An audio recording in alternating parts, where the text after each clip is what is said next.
Всем привет! Вы на канале Основы ремонта. Сегодня будем красить потолок валиком. Цель и задача данной покраски в том, чтобы поверхность получилась максимально схожая с покраской механизированным способом, то есть краскопультом электрическим, либо же безвоздушным аппаратом. Для этих целей нам нужно взять валик с очень маленьким ворсом. Здесь ворс, дай бог память мне не изменяет, 3 мм. Чем короче ворс на валике, тем меньше получится шагрень соответственно от него. Но такая покраска, конечно, усложняет весь процесс в том, что вам просто нужно будет чаще окунать валик в ведро с краской и переносить краску на потолок. Потому что валик с коротким ворсом меньше на себя возьмет краски. Ну и, соответственно, интенсивнее придется работать. То есть движения вот эти будут чаще, чем, допустим, с валиком с длинным ворсом. Еще есть нюансы, например, вот покажи, в таких вот углах у нас развернутый угол.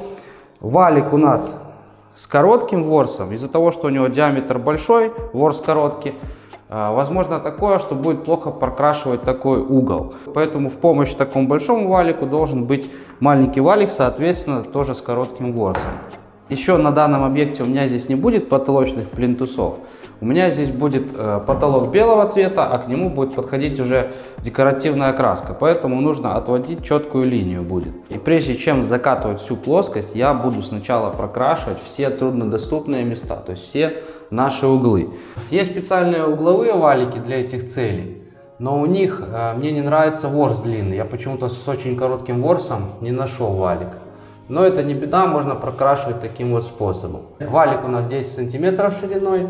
Этого вполне достаточно. И хорошо забиваем угол. Видно, что краска везде прокрасила наш угол. Старайтесь, чтобы на вот этой стене, смежной с потолком, не оставались больших наплывов краски. Потому что вот этот след потом может проявиться через краску, которая будет на стене. Но если, допустим, где-то вы попали, тут намазали большой слой, тоже возьмите валиком, чуть-чуть подраскатайте. И еще один момент. Не оставляйте вот такого четкого перехода. Вот я валиком провел, у меня здесь четкая граница. Эту границу нужно, так сказать, растушевать немножко, чтобы не оставлять слоя краски. Мы потом большим валиком, когда будем пристыковываться, здесь не получится наслоение и не будет этого видно. Хотя часто допускают такую ошибку. Обязательно, где у вас будет стыковаться слоя краски, нужно растушевать эту границу. Еще один нюанс. У меня здесь стеновая краска декоративная будет темнее, то есть она будет там бежевого, темно-бежевого цвета. Поэтому она с легкостью перекроет нашу белую краску, которая сейчас попала вот в этом месте на стену. Если же наоборот происходит, что в принципе редко случается, но бывает, что люди хотят покрасить в темные тона потолок, а стены будут светлее тонами, то здесь лучше, конечно, воспользоваться покраской через малярку. Клеим малярную ленту, малярный скотч, отводимся одну плоскость, потом переклеиваемся и отводимся вторую. Но этот процесс еще сложнее. Вот такие развернутые углы. Я почему вам говорил? Вот сначала я прокрашиваю маленьким валиком, точно таким же способом все делается.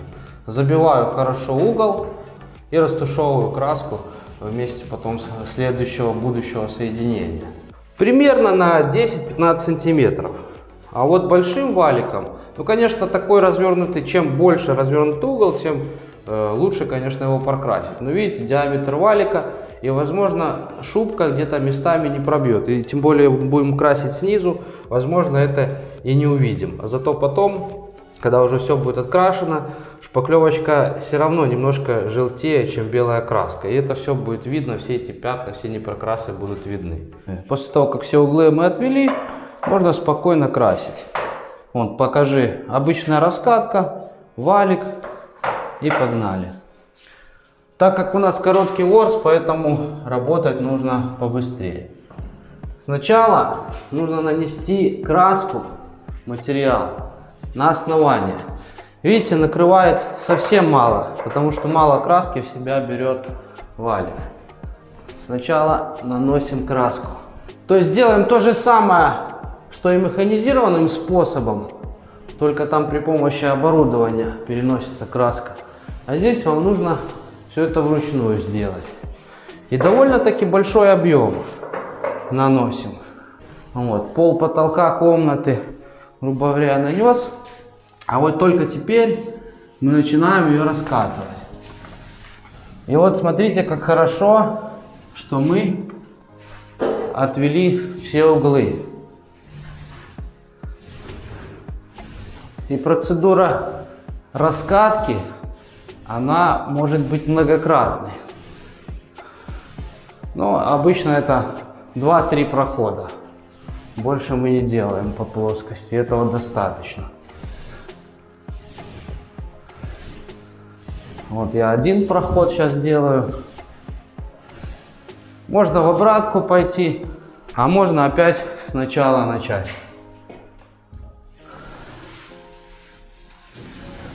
И уже стараемся валиком, вот особенно вот этой частью валика, не касаться стены, иначе останется на них. Здесь остается краска, она сюда с валика скатывается потихоньку.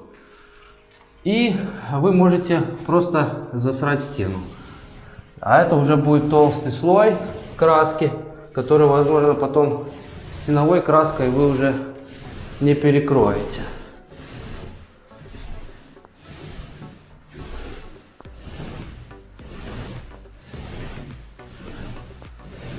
Все делается достаточно быстро. Я вот без перемотки видео, я не буду специально мотать, ставить на ускорение, чтобы вы примерно понимали скорость. Теперь вот здесь я сделаю такую процедуру. Сейчас внимательно посмотрите. Как бы переход с потолка я сделаю на смежный, на наклонный потолок. Потому что вот здесь, когда валик останавливаю, здесь все равно остается как бы наслоение красочки небольшое. Поэтому чуть-чуть я перейду, вот так вот растушую.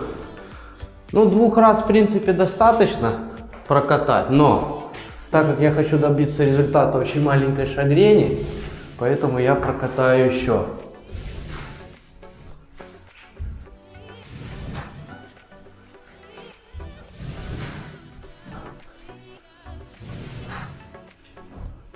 Сейчас я закатаю вот этот наклонный потолок и покажу вам поближе в макросъемке, какая шагренька получается.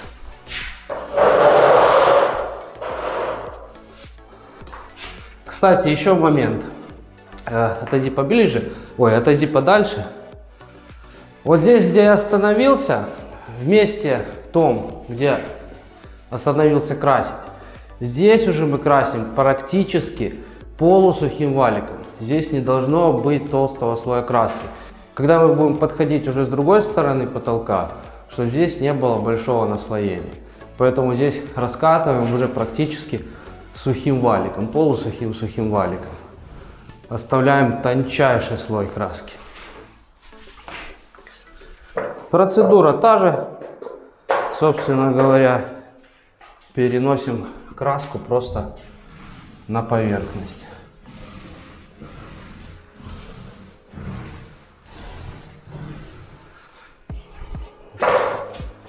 Даже вот, честно говоря, крашу и не знаю, видно вам там что-нибудь или не видно на белой краске. Я еще специально поставил проявочный свет боковой. Еще все зависит от впитываемости поверхности. Для того, чтобы снизить впитываемость поверхности, я думаю, многие из вас знают, что нужно ее хорошо прогрунтовать. И причем хорошим грунтом.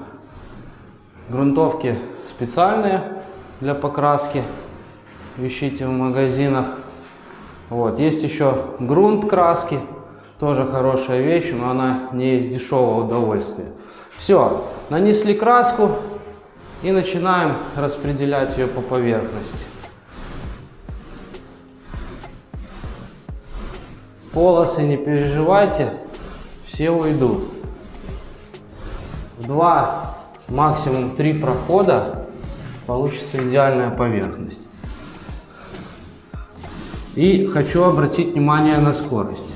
Тупить здесь ни в коем случае нельзя. Делаем все очень быстро. Чтобы краска, чтобы как раз таки вот эти вещи не успели подсохнуть. Их нужно раскатать. Успеть раскатать. Не успеете, такие же полосы и останутся. Я еще в конце видео расскажу вам очень важную деталь для качественной покраски. Поэтому уж дождитесь, пока закрашу.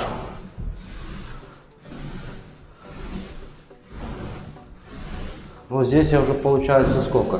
4 раза прошел.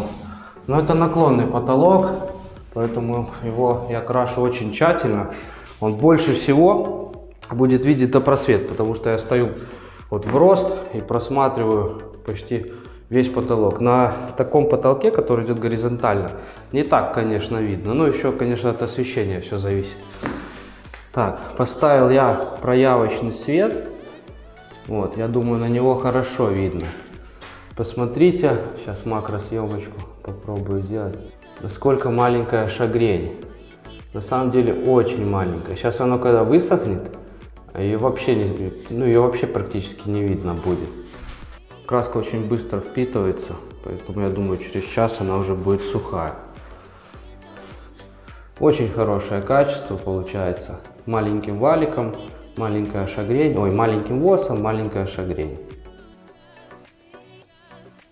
А теперь 3 основных момента для качественной покраски поверхности. Первый момент, это вам нужен хороший валик. Я имею в виду не дешевый валик, потому что у дешевого валика, я думаю, у вас больше проблем будет, чем покраски. Во-первых, ворс будет высыпаться, расползаться, все это у вас будет на поверхности, будете метр прокрасил, потом 5 минут будете убирать эти ворсинки и волосинки, все, что будет сыпаться с этого валика. Второй момент, это нужна хорошая краска. Если вы возьмете какой-то ноунейм, я вам честно скажу, даже профессионал не сможет покрасить плохой краской. Это уже проверено на собственном опыте. Бывало такое, что по 3, по 4 раза катаешь потолок, а он все равно полосит.